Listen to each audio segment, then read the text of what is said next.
laugh that echoed too long. The laughter hit the lecture hall. Even finished leaving the professor's mouth. It wasn't gentle laughter. It wasn't awkward laughter. It was sharp, confident, cool. Solve this equation. Professor Harold Whitmore said, chalk tapping the blackboard once, twice. And I'll marry you. The room erupted. Rows of polished wooden desks shook as students leaned back, slapped tables, nudged friends. Phones discreetly rose to capture the moment. Someone whistled. Someone else muttered, "No way." At the center of it all, written in thick white chalk, stood an equation so dense it looked less like mathematics and more like a challenge thrown at the universe itself. A nonlinear differential equation with nested integrals. Elegant, brutal, famous. Even the top students had seen it only once. Briefly, on a research paper no one fully understood. Professor Whitmore adjusted his tailored blazer, smiling as if he had just delivered a flawless punchline. His gaze didn't rest on the students. It rested on the janitor. Elias Carter stood near the back wall, holding a yellow mop bucket with one hand and a folded rag in the other. His navy blue uniform was neatly pressed but worn thin at the elbows. His hair was peppered with gray, his face calm in the way of someone who had learned long ago that reacting often gave others power. The laughter rolled over him like a wave. "Come on," Whitmore added, turning slightly so the entire hall could see his grin. "You've been staring at the board for weeks. Might as well try." Elias blinked once. He hadn't realized anyone had noticed. He had been cleaning this lecture hall every evening for 3 years. Every night, the same routine. Sweep, mop, empty trash, wipe chalk dust, lock up. And yes, sometimes he looked at the board. Math had a way of pulling him in quietly, irresistibly, like a language his mind still remembered even when the world had forgotten he ever spoke it. But he never touched the chalk, never asked questions, never interrupted. Until now, a student in the front row snorted. "This is messed up." Another whispered, "Why does Whitmore always do this?" A third murmured, "He knows that equation stumped a field's medalist." Whitmore heard them all and ignored them. "You're welcome to decline," he said lightly, crossing his arms. "But I thought you janitors liked a challenge." The word janitors landed heavy. Elias felt it, not like an insult that burns, but like one that settles. Old, familiar. He slowly set the mop bucket down. The room quieted just a fraction. "I'm just doing my job, Professor," Elias said, his voice steady low, carrying more than it should have. Whitmore tilted his head, mock thoughtful. "Oh, this is your job. Cleaning up. Stay in your lane." A few students shifted uncomfortably. One young woman near the aisle clenched her fists. "This isn't okay," she whispered to her friend. But no one spoke up loudly. No one ever did when Whitmore decided to perform. He was famous, renowned, even published, awarded, untouchable. The kind of professor whose approval opened doors and whose disapproval closed them forever. Elias looked at the board again. The equation stared back, unchanged, patient. And something stirred. A memory surfaced of a younger Elias, standing in a different lecture hall decades ago. Chalk dust on his fingers, eyes bright, heart racing as a room leaned forward to hear him explain a solution no one else had seen. That man felt very far away. "You've got 5 minutes," Whitmore said, glancing theatrically at his watch. "Unless you'd rather get back to mopping." The hall went silent. Every eye turned toward Elias. He felt the weight of it, not pressure, but possibility. Slowly, deliberately, Elias reached into his pocket and pulled out a small folded notebook. Its cover was worn, the pages yellowed. He never brought it out in public. But tonight felt different. Whitmore raised an eyebrow. "What's that?" "Homework." Elias ignored him. He walked toward the board. The sound of his footsteps echoed louder than they should have. Each step felt like crossing a line that couldn't be uncrossed. A student whispered, "Is he actually going to try?" Another whispered back, "This is going to be embarrassing." Elias picked up the chalk. It felt lighter than he remembered. He stared at the equation, not with fear, not with confusion, but with recognition, like meeting an old adversary. He didn't start writing. He just stood there. Whitmore chuckled. Change your mind? No, Elias said softly. I'm thinking. The professor smirked. Take all the time you need. It's not like you have tenure to protect.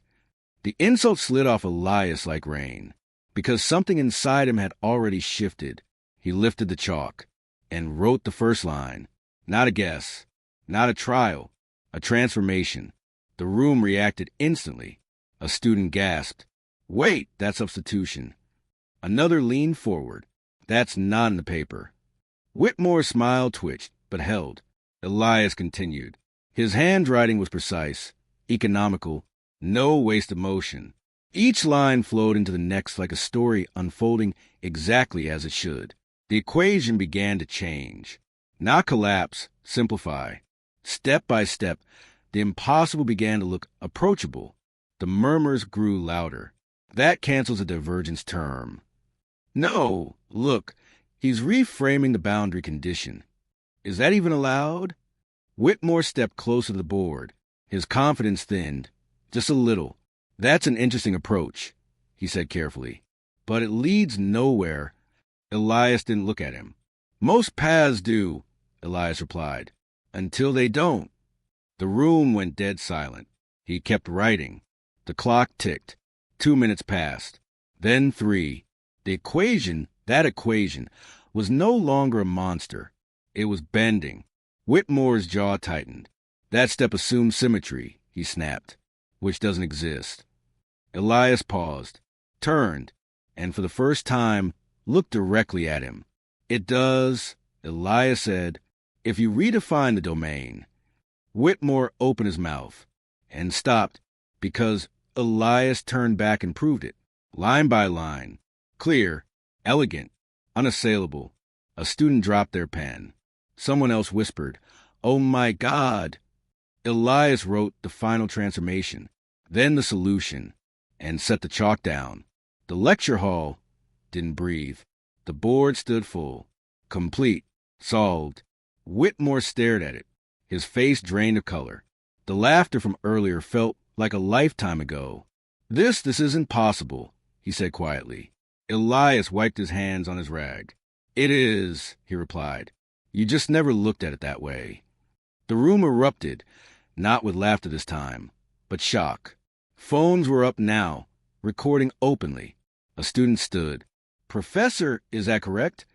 Whitmore didn't answer, because for the first time in his career, he wasn't sure, and somewhere deep inside him, fear took root, because he suddenly realized something far more terrifying than being wrong.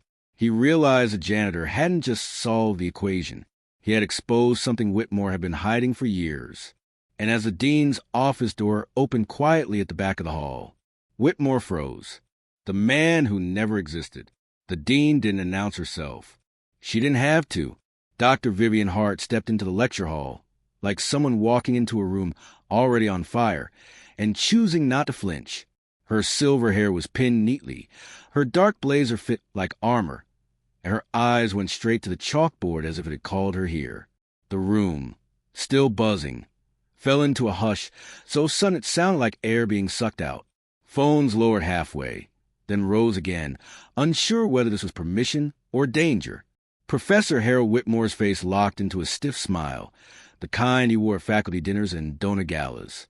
But the smile didn't reach his eyes.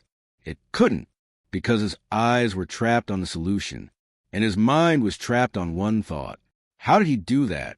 Elias Carter stood at the side of the board, rag in his hand, posture relaxed. He looked like he belonged exactly where he was. Yet everyone in the room felt the opposite, as if the universe had tilted and they were watching gravity hesitate. Dr. Hart walked down the aisle slowly. The click of her heels was the only sound for several seconds. Then she spoke. "Professor Whitmore," she said, voice controlled. "I was told it was an incident." Whitmore gave a small laugh, forced and brittle. "Dean Hart, it's nothing. A bit of classroom fun. You know how students exaggerate. It wasn't students who called me." Whitmore stopped breathing for half a beat. Dr. Hart looked past him, past the rows of young faces, and settled her gaze on Elias. It wasn't a glance. It was a full inspection. like she was reading the quiet details the way mathematicians read a proof. "You," she said. Elias nodded politely. "Ma'am, what's your name?" A few students leaned forward like the air itself had become suspense. Whitmore's smile returned, desperate. "Dean, he's one of the custodial staff. Elias Carter. Very hard-working." I asked him. Whitmore's jaw tightened. Elias answered again, voice even. "Elias Carter." The dean's eyes narrowed slightly, not in suspicion, but in recognition. "Elias Carter," she repeated. "And you solved Whitmore's equation." Elias didn't brag. He didn't shrink. "I wrote what I saw," he said. "It's either right or it isn't." Dr. Hart turned to the board, scanning the steps. Her eyes moved quickly, too quickly for someone who didn't understand. Several students noticed. One whispered, "She can read it." Another whispered back, "She's a physicist, right?" Dr. Hart's mouth pressed into a thin line. She said nothing for a long moment. Then she looked at Whitmore. "Is it correct?" she asked. Whitmore's throat worked as if swallowing glass. "It's a clever manipulation. But... Whitmore glanced at the students, at the phones, at the board, at Elias. Then his eyes flashed with irritation. "It's unverified," he snapped. "Anyone can write nonsense in a beautiful format." Elias's expression didn't change, but something in his gaze sharpened. Dr. Hart didn't raise her voice. She didn't need to. "I verify solutions," she said simply. "That was my dissertation topic. Nonlinear systems with boundary redefinitions." The room stilled again, deeper this time, heavier. Whitmore's lips parted, then closed. Dr. Hart turned back to the board. Her eyes moved line by line. She checked the substitution, the redefinition, the convergent step. Then she exhaled softly. Not a sigh, a confirmation. "It's correct," she said. A wave of stunned sound swept the room.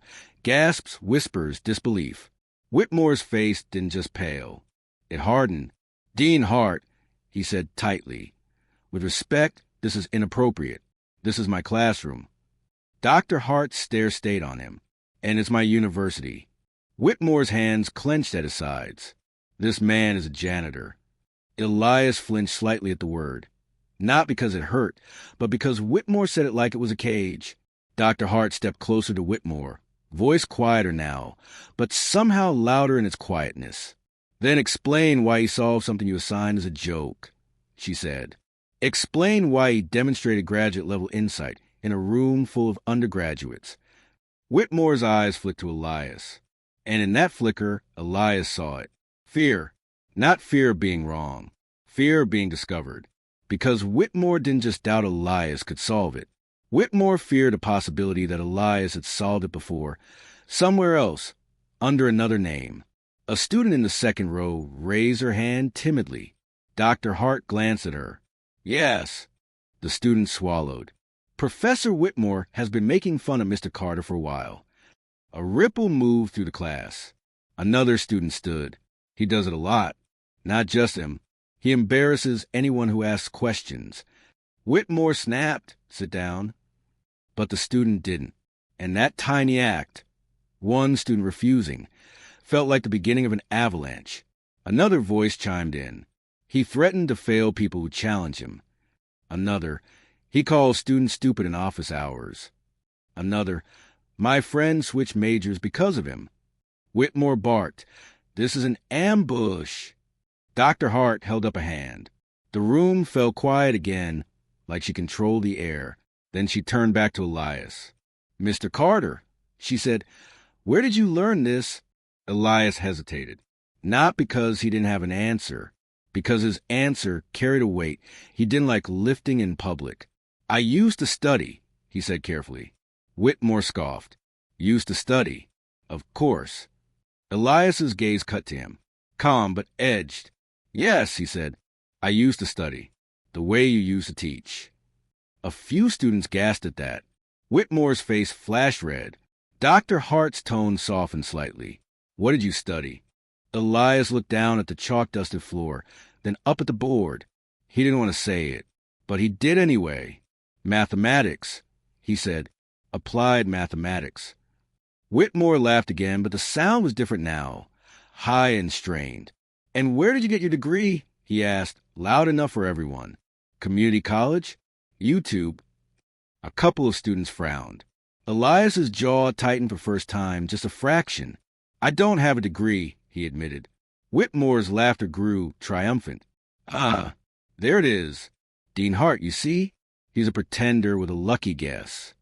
Dr. Hart didn't move. "You don't have a degree," she repeated, looking at Elias. "Why not?" Elias's mouth opened, then closed. His hand gripped the rag harder. Because the answer wasn't simple. It wasn't pretty. And it wasn't the kind of story people listen to without judging you halfway through. "Life," Elias said at last. Whitmore pounced. "Life? Life stopped you from getting a PhD, but didn't stop you from solving one of my equations." Elias turned toward him slowly, eyes steady. "No," Elias said, voice low. "Life didn't stop me from learning. Life stopped me from being allowed to finish." Silence fell again, but this time it wasn't just curiosity. It was something heavier. The dean's voice softened. "Explain." Elias stared at the board, as if reading the equation like a memory. Then he spoke. "I was in a program once," he said quietly. "A long time ago. I had a scholarship. I was good, better than good. I had professors who said I had talent." Whitmore rolled his eyes. Elias ignored him. "I also had a mother who got sick, and a younger brother, and no money." Some students shifted in their seats. One of them, same young woman from earlier, had tears forming already, as if she'd lived a version of that story. Elias continued, voice controlled but carrying emotion like a current beneath the surface. "I worked nights. I studied mornings. I tried to hold it together." He paused. "And then something happened." He didn't say what, but the room leaned forward like a single organism.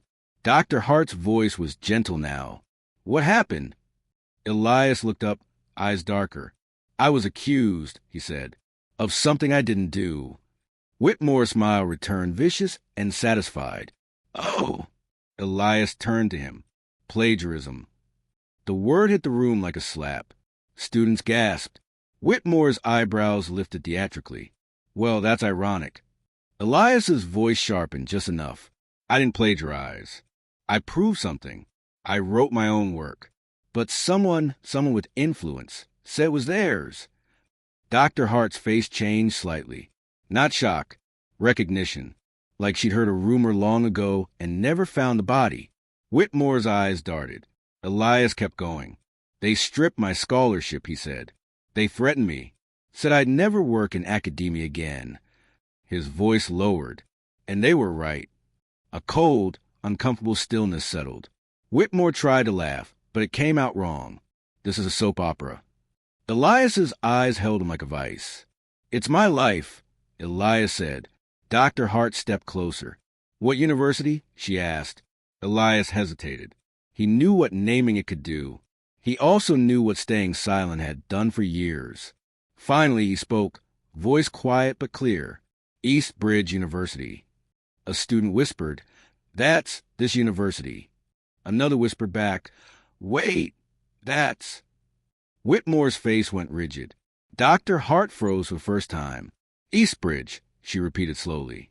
"You were here." Elias nodded once. "I was..."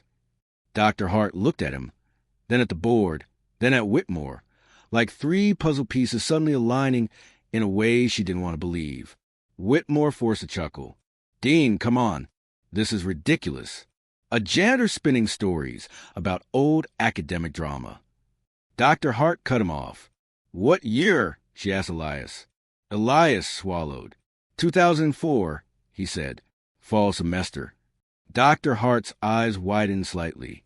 Whitmore's hands tightened at his sides. Because 2004 wasn't just any year. It was a year a controversial paper appeared under a different name. A paper that made a career. A paper that turned a hungry professor into a rising academic star. A paper that, if Elias was telling the truth, was built on stolen work. Dr. Hart's voice dropped to a whisper that carried across the room anyway. "Who accused you?" Elias's eyes lifted slowly. and landed on Whitmore. The professor's smile cracked. For a split second, his mask slipped, and what showed beneath wasn't arrogance. It was panic. Elias spoke, each word steady, undeniable. "Harold Whitmore," he said. The room erupted in chaos. Students shouting, gasping. Phones filming openly now. Whitmore snapped, voice suddenly loud and furious. "That is a lie." Dr. Hart raised a hand for silence, but the damage was done. A student in the back yelled, "Wait! Wasn't Whitmore a grad student here in 2004? Another shouted, "He published his breakthrough paper right after that." Whitmore spun on them. "Shut up." Dr. Hart stepped forward, voice like steel. "Professor Whitmore," she said, "I need you to come with me." Whitmore's face twisted with rage. "For what?" "Because a janitor tells a sob story." Dr. Hart didn't blink. "For an investigation," she said. "Right now." Whitmore's eyes darted, toward the exits, toward the students, toward the board, like a man calculating how to escape a burning building. Then his gaze snapped to Elias, and Whitmore's voice changed, low, dangerous. "You have no idea what you just started," he hissed. Elias held his stare. "No," he said.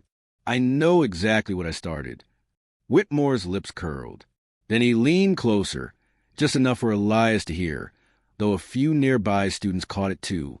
"If you push this," Whitmore whispered, "you'll lose your job. You'll lose your peace. You'll lose everything." Elias's voice was calm, but it carried something unbreakable. "I already lost everything once," Elias said, "and I survived." Dr. Hart stepped between them. "Now," she said, eyes locked on Whitmore. "Walk." Whitmore's body moved like a machine forced into motion. But before he left, he glanced at the chalkboard one last time, not at the solution, at the handwriting, like it haunted him. And as he walked toward the exit with the dean, he spoke loudly so the whole room could hear. "This won't stick," he said. "He has no proof, no credentials, no record." He smiled again, but it was colder now, because men like him don't exist on paper. The door closed behind them. The lecture hall remained frozen, students staring at Elias like he had become a question bigger than any equation. The young woman in the aisle finally stood and walked toward him slowly. "Mr. Carter," she said softly, "if you're telling the truth, why didn't you fight back?" Elias looked down at his hands. Chalk, dust, calluses, years. Then he answered. "Because I didn't think anyone would listen," he said. He looked up at the board again. "And because the people who stole from me made sure I'd be afraid to speak." The student's eyes filled with tears. "But you spoke today." Elias nodded once. "I did." She swallowed. "So what happens now?" Elias didn't answer right away, because at that exact moment his phone, an old, cracked device he rarely used, buzzed in his pocket. He frowned, pulled it out. A message. No name. No number shown. Just one line. "Stop, or your brother dies." Elias's breath caught. His face didn't show fear, but his eyes did, and the entire room saw it. He slowly lowered the phone, trying to keep his voice steady. But the young woman caught the change in him. "What is it?" she whispered. Elias stared at the screen again, then toward the door where Whitmore had disappeared. His voice came out quiet, sharp, and shaken. "It's not over," Elias said. And then, as if the universe wanted to prove it, the lecture hall doors opened again. A campus security officer stepped in, scanning the room. "Elias Carter?" the officer called. Elias stiffened. "Yes." The officer's expression was serious. "You need to come with me," he said. "Right now. There's been an emergency." Elias's stomach dropped. "What kind of emergency?" The officer hesitated. Then he said the words that made the chalkboard behind Elias feel suddenly irrelevant. "It's your brother," the officer said. "He's missing." Elias froze, and the room, still full of students, fell completely silent again. The cost of truth, the hallway outside the lecture hall, felt narrower than it ever had. Elias walked between the campus security officer and the young woman who had spoken up for him. Her name was Maya. He'd learned a moment ago, as students pressed against the walls, whispering, filming, staring as if he had transformed from a man into a symbol overnight. "Is this because of Whitmore?" someone whispered. "Did he really steal that paper?" "Who is that guy?" Elias kept his eyes forward. The phone in his pocket felt heavier than any equation he had ever solved. "Stop, or your brother dies." The words replayed in his head, again and again, like a loop he couldn't shut off. They reached the security office. The door shut behind them with a hollow click. The officer gestured toward a chair. "Sit, please." Elias didn't sit. "What do you know about my brother?" Elias asked, voice controlled but sharp. The officer, Sergeant Lopez, hesitated. "We received a call from his apartment manager. Your brother didn't show up for his shift this morning. His phone's off. Door unlocked." Elias closed his eyes briefly. Jonah was careful. Always had been.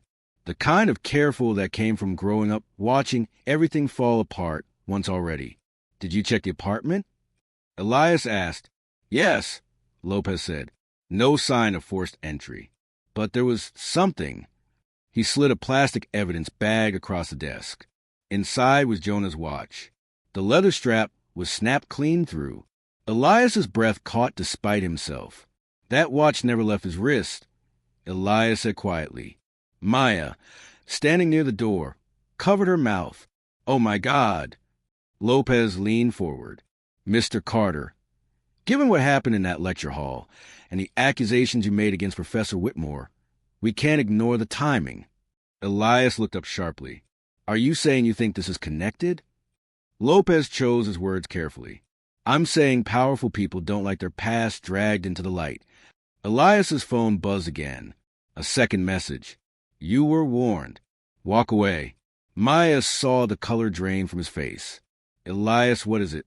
Elias didn't answer, because the question burning in his chest wasn't who sent the message. It was how. How did they know about Jonah so quickly? "How long has Whitmore been here?" Elias asked suddenly.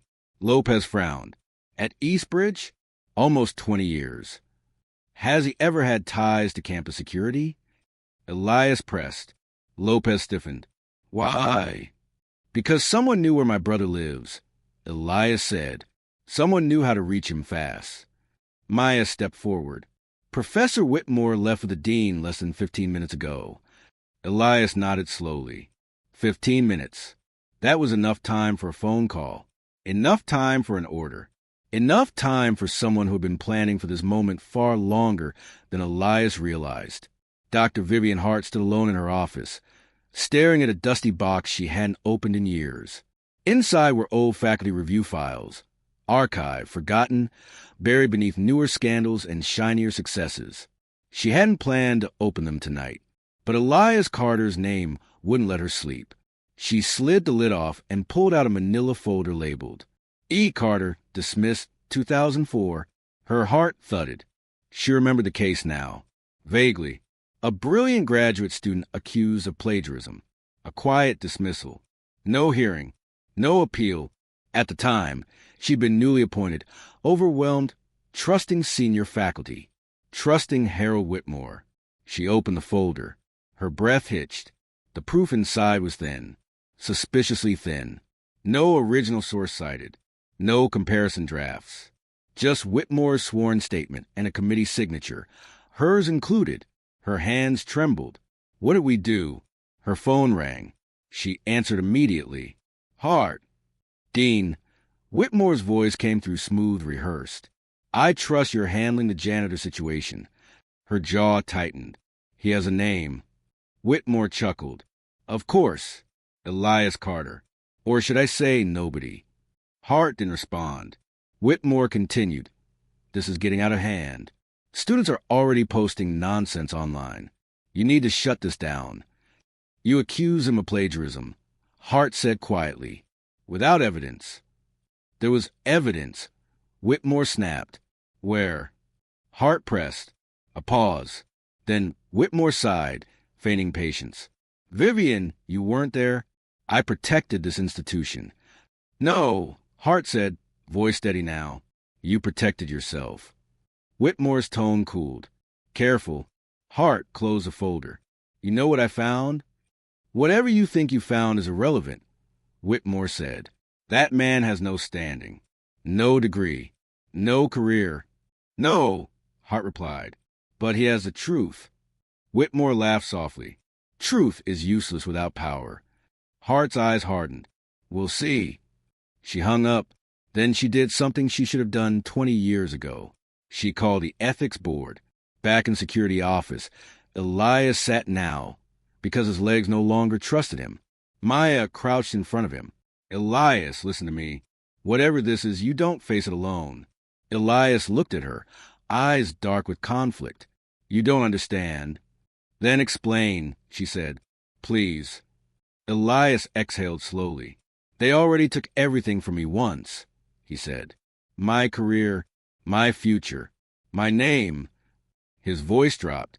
But Jonah is all I have left. Maya nodded, tears streaming now. Then we fight smarter. Lopez cleared his throat. Mr. Carter, if there's a threat, we need to know. Elias hesitated. Then he showed them the messages. Lopez's face tightened. This just escalated. Maya stood. You have to protect him. Lopez nodded. We're issuing a missing person alert. But Elias... Yes. Lopez lowered his voice. If Whitmore's involved, this won't be clean. Elias looked up, fire burning through the fear now. It never was, he said. Outside, sirens wailed in the distance. The campus buzzed with rumors. Videos from the lecture hall exploded online, millions of views in hours. Headlines followed. Janitor solves impossible equation. Professor accused of stealing students' work. University scandal erupts. Whitmore watched it all from his office, jaw clenched. He picked up his phone. Handle it, he said to the voice on the other end. Now. He hung up and leaned back, confident, because he believed one thing above all else. Fear always wins. Elias's phone rang again. Unknown number. He answered. A distorted voice spoke. You should have stayed quiet, it said. Where's my brother? Elias demanded. A pause. Then laughter. He's safe, the voice said. For now. Elias's hand shook. What do you want? The answer came cold and precise. Withdraw your accusation. Publicly. Tomorrow. And if I don't? Silence. Then, you already know. The call ended. Maya stared at him. What did they say? Elias stood slowly. His fear hardened into resolve. They think I'll choose silence, he said. And will you? Maya asked softly. Elias looked toward the chalkboard in the distance. Toward truth. Toward everything he had buried for 20 years. No, he said. This time, I choose to finish. At that moment, Dr. Hart's assistant burst into the security office, breathless. Dean Hart wants Elias Carter brought to the boardroom immediately, she said. The ethics committee is convening tonight. Lopez blinked. Tonight? The assistant nodded. Emergency session. Maya looked at Elias, hope flickering through fear. This could expose him. Elias nodded, but his eyes were elsewhere. On his phone, another message had arrived, this one with a photo. Jonah, bound, bruised, alive. Below it, 3 words. Last chance. Decide. Elias closed his eyes, and when he opened them, they were filled with something dangerous. Clarity. He turned to Lopez.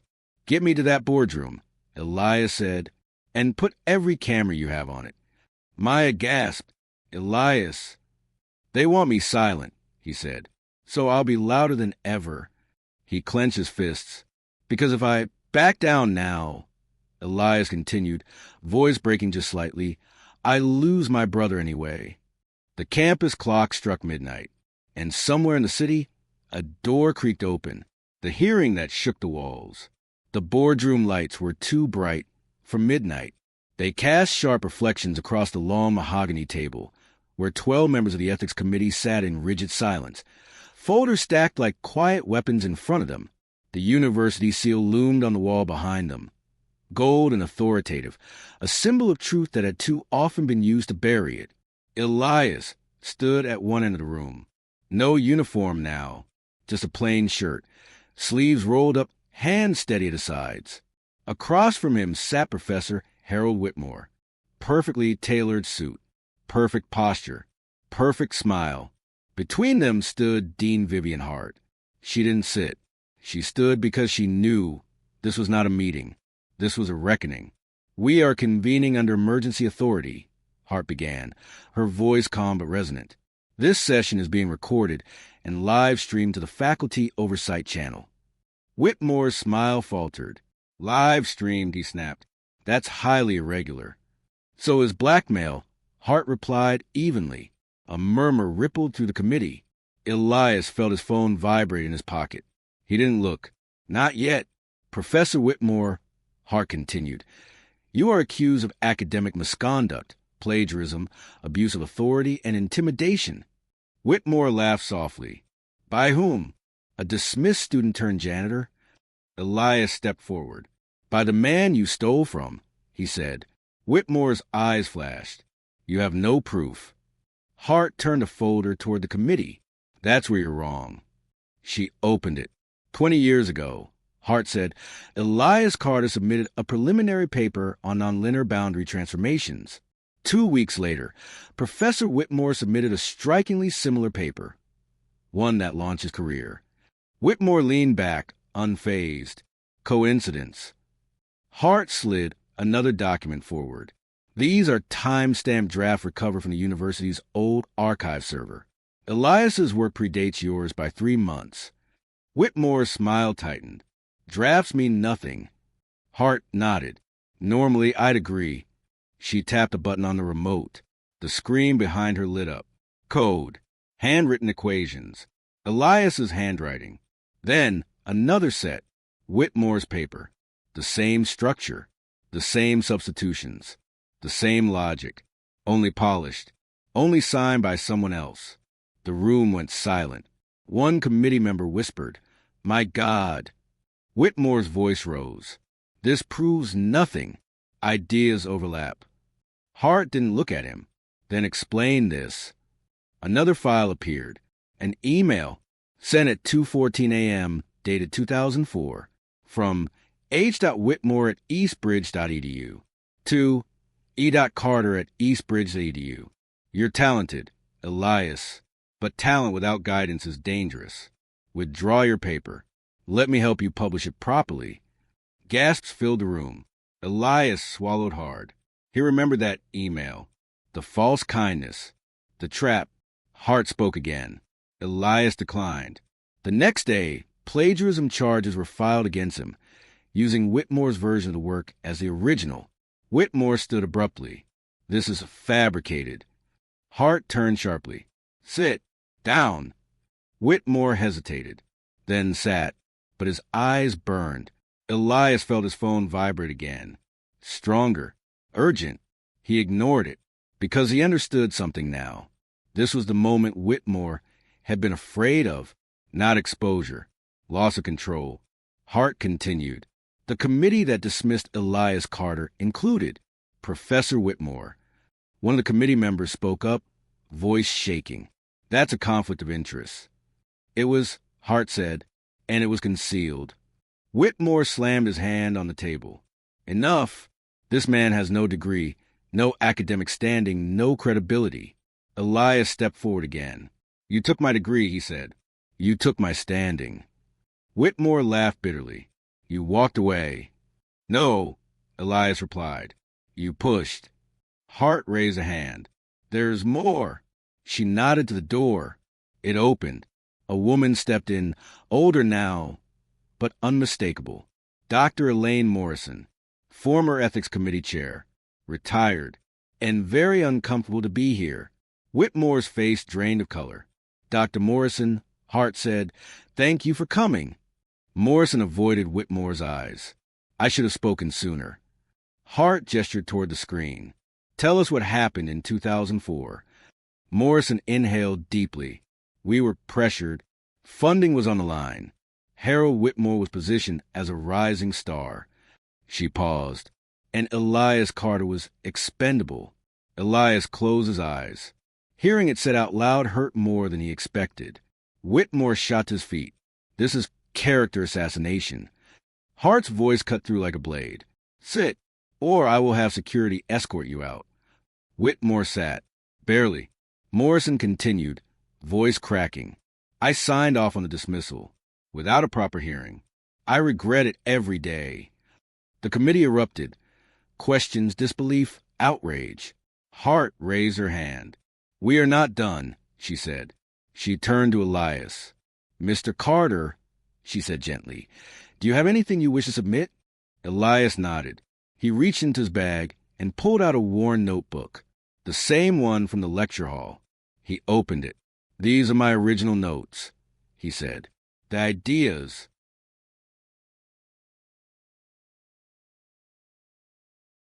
The proofs, the mistakes, the revisions. He placed it on the table. Hart handed it to a committee member. The member flipped through it and froze. This isn't copied, he said. This is raw, original. Whitmore's voice cracked. This is a witch hunt. Hart's eyes locked onto him. No, this is accountability. Elias's phone buzzed violently now. He pulled it out.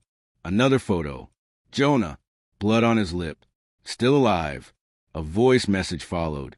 Elias pressed play. Time's up, the distorted voice said. End it. Now. Elias's chest tightened.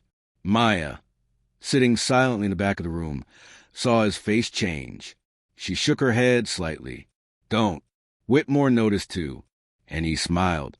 Dean, Whitmore said calmly, this is getting tiresome. I move that this hearing be suspended pending further review. Hart shook her head. Denied. Whitmore's smile widened. Then I have something to say. Hart hesitated. Proceed. Whitmore stood slowly. He turned toward the cameras. Ladies and gentlemen, he said smoothly, I am the victim of a smear campaign, and I will not allow my reputation to be destroyed by... Elias interrupted him. No, Elias said loudly. You won't. Whitmore turned sharply. Excuse me. Elias stepped forward, voice steady but blazing. You think you own silence, Elias said. You think fear belongs to you. He looked directly into the camera. But you made one mistake. Whitmore scoffed. And what's that? Elias lifted his phone. You threatened my family, he said, and you did it digitally. Hart's eyes widened. Elias continued. I forwarded every message, every image, every call log. He turned to the committee. To law enforcement, he added. 5 minutes ago. Whitmore's face twitched. You what? Elias met his eyes. You underestimated how much I had left to lose, Elias said, and how far I'd go to protect it. The boardroom doors burst open. Campus police, city detectives. Sergeant Lopez led them in. Professor Harold Whitmore, Lopez said firmly, you are under arrest for conspiracy, intimidation, and obstruction of justice. Whitmore staggered back. This is absurd. Lopez snapped cuffs around his wrists. You have the right to remain silent, Lopez said. Whitmore's eyes found Elias one last time. Burning. Hateful. You think this saves him? Whitmore hissed. My people won't stop. Elias stepped closer. They already did, Elias said. Whitmore frowned. What? Lopez nodded. Your associate was apprehended 20 minutes ago. Warehouse on 9th. Elias's breath caught. And my brother? Elias asked. Lopez met his eyes. Alive, he said. Shaken, but alive. Elias's knees nearly gave out. Maya rushed to his side. Whitmore was dragged toward the door, shouting now. This isn't over. Hart, watch him go. Voice cold. It is for you. The door slammed shut. Silence followed. Then the committee chair stood. This hearing will reconvene tomorrow, he said. But let the record show Elias Carter has been exonerated. Applause broke out. Soft at first, then louder. Elias stood there, stunned. Hart approached him. I'm sorry, she said quietly, for what we did, for what we didn't do. Elias nodded, but his eyes were elsewhere, on the future, on what came next, because justice had begun, but it wasn't finished. And as the live stream numbers climbed into millions, Elias realized something profound. The world was finally listening to proof that remained. Morning came quietly, not with sirens or shouting, not with headlines screaming across screens, though those would come later, but with sunlight slipping through the tall windows of the hospital room where Elias sat beside his brother's bed. Jonah slept, bruised, exhausted, alive. The steady rhythm of the heart monitor was the most beautiful sound Elias had ever heard. For hours, Elias didn't move. He just watched his brother breathe, the way he used to watch equations resolve themselves when the last piece finally clicked into place. A nurse entered softly. "He's lucky," she said. "Another hour, and it could have been different." Elias nodded, throat tight. "Thank you." She smiled gently. They caught the men responsible. "They're talking." Elias closed his eyes. For the first time in decades, he felt something unfamiliar settle in his chest. Relief. Later that morning, when Jonah finally woke, his first words were barely audible. "You finally finished it, didn't you?" Elias laughed softly through tears. "Yeah, I did." Jonah smiled weakly. "Took you long enough." Outside the hospital, the world had already shifted. The story spread faster than anyone could contain it. Not just a janitor who solved an impossible equation, not just a professor exposed, but the truth beneath it all, the stolen brilliance, the buried injustice, the system that had looked the other way because it was easier than doing what was right. Students marched. Faculty demanded resignations. Donors froze funding. Alumni flooded the university with letters, some apologetic, some furious, all demanding change. Eastbridge University was forced to confront itself. Dean Vivian Hart stood at the podium 2 days later. The largest auditorium filled capacity. Cameras broadcasting live across the world. Elias sat in the front row, not as staff, not as a guest, but as the reason everyone was there. "Today," Hart said, voice steady but heavy with responsibility, "we acknowledge a failure that lasted 20 years. She didn't soften the words. We failed a student. We failed integrity. And in doing so, we failed ourselves. She turned toward Elias. Elias Carter was wronged. His work was stolen. His voice was silenced. And we allowed it. The room was silent. Effective immediately, Hart continued. The university is rescinding every honor granted to Harold Whitmore. His publications are under review. His tenure is terminated. A wave of murmurs swept the hall. And, she said, Elias Carter's dismissal is formally overturned. Applause erupted. Not polite applause. Not academic applause. But thunderous, emotional applause. The kind that shakes something loose in your soul. Elias stood slowly. The room rose with him. Every student, every professor, every person who understood. This was bigger than one man. Hart raised her hand again. "There's more," she said. She held up a document. After reviewing Elias Carter's original work and the years he spent away from academia, we are offering him something long overdue. She looked directly at him. An honorary doctorate. The room exploded. Elias felt the weight of it crash over him. Not pride, not triumph, but grief for everything that had been lost along the way. Hart's voice softened. But that alone isn't enough. She took a breath.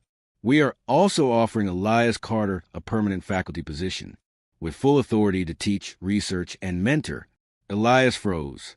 Maya, sitting a few seats down, grabbed his arm, eyes wide, tears streaming.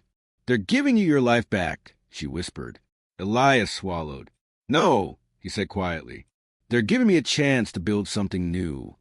When he stepped onto the stage, the applause rose again. He waited until it faded. Then he spoke. "I don't stand here because I'm special," Elias said. "I stand here because I refuse this time to disappear." The room leaned in. "I want you to understand something," he continued. "Injustice doesn't always come screaming. Sometimes it comes quietly, with paperwork, with polite smiles, with people telling you to be patient." He paused. "And patience can be another word for silence." He looked at the students. "At some point, you have to decide what your silence is costing you." A hush fell over the room. "I stayed silent for 20 years. Elias said. And I paid for it every day. He lifted his chin. I won't ask you to be fearless, he continued. Fear is human, but courage is deciding that fear doesn't get the final word. The applause returned, stronger than before. But Elias knew the story wasn't finished yet, because justice isn't complete until it reshapes the future. Months passed. Elias taught his first class. He didn't begin with equations. He began with a story. Math, he told them, is not about being the smartest person in the room. It's about being honest with what you don't know, and brave enough to keep going anyway. Students listened. They didn't laugh. They didn't mock. They learned. Under Elias's guidance, a new scholarship was created. One designed to protect students from exactly what had happened to him, the Elias Carter Fellowship, for students with talent and no safety net, for those who worked nights and studied mornings, for those told they didn't belong. Jonah recovered fully. He started school again, this time studying engineering. You inspired me, he told Elias one evening as they walked across campus. Elias smiled. You kept me alive long enough to get here. One afternoon, Maya stopped by Elias's office. Remember the equation? She asked. Elias chuckled. How could I forget? She leaned against the doorframe. You know what I realized? What? That it was never about the equation. Elias nodded. No, it never was. It was about recognition, about dignity, about the simple, radical idea that brilliance doesn't belong to titles. It belongs to those willing to do the work. Years later, Elias would stand on another stage. This time, not as a man reclaiming his past, but as one shaping the future. He would watch students surpass him, and he would smile, because the proof he cared about most wasn't written in chalk. It was written in people who refused to be erased. And somewhere in a dusty archive, the original equation still existed. Unchanged, elegant, solved. Not as a joke, not as a challenge, but as a reminder. That truth, no matter how long it waits, always finds its way home.